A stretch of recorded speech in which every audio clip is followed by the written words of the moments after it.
رسول اللہ صلی اللہ علیہ وآلہ وسلم نے فرمایا، بے شک اللہ پاک اس کتاب کے ذریعے بہت سے لوگوں کو بلند کرتا ہے اور بہت سو کو اس کے ذریعے نیچے گراتا ہے۔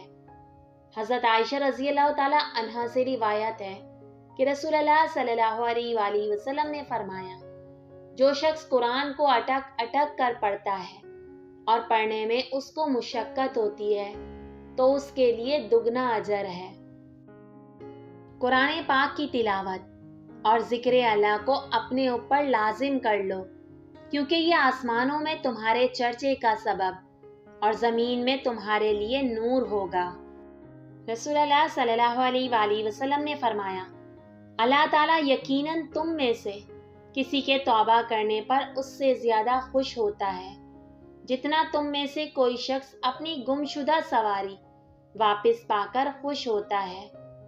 رسول اللہ صلی اللہ علیہ وآلہ وسلم نے فرمایا، اپنے آپ کو بد دعا نہ دو، اپنی اولاد کو بد دعا نہ دو، اپنے خادموں کو بد دعا نہ دو اور اپنے مالوں کو بد دعا نہ دو۔ ایسا نہ ہو کہ وہ اللہ پاک کی طرف سے عطا قبولیت کی گھڑی ہو، ادھر تم کوئی بد دعا کرو کہ اللہ تعالیٰ اسے تمہارے لیے قبول کر لے۔ رسول اللہ صلی اللہ علیہ وآلہ وسلم نے فرمایا، زندوں کا اپنے مرحومین کے لیے بہترین تحفہ ان کی مغفرت کی دعا کرنا ہے۔ رسول کریم صلی اللہ علیہ وآلہ وسلم نے فرمایا، عورتوں کے بارے میں میری وصیت کا ہمیشہ خیال رکھنا، کیونکہ عورت پسلی سے پیدا کی گئی ہے، پسلی میں بھی سب سے زیادہ ٹیڑھا اوپر کا حصہ ہوتا ہے۔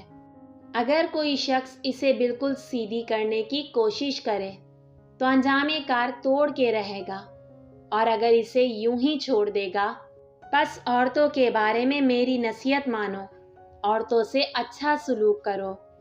جو غصے کو پی جاتے ہیں اور دوسروں کے قصور معاف کر دیتے ہیں، ایسے نیک لوگ اللہ کو بہت پسند ہیں۔ رسول اللہ صلی اللہ علیہ وآلہ وسلم نے فرمایا، کچھ چیزیں نماز کے پیچھے یعنی بعد میں پڑھنے کی ایسی ہیں کہ ان کا کہنے والا محروم و نامراد نہیں رہتا۔ ہر نماز کے بعد 33 بار سبحان اللہ کہیں، 33 بار الحمدللہ کہیں اور 34 بار اللہ اکبر کہیں۔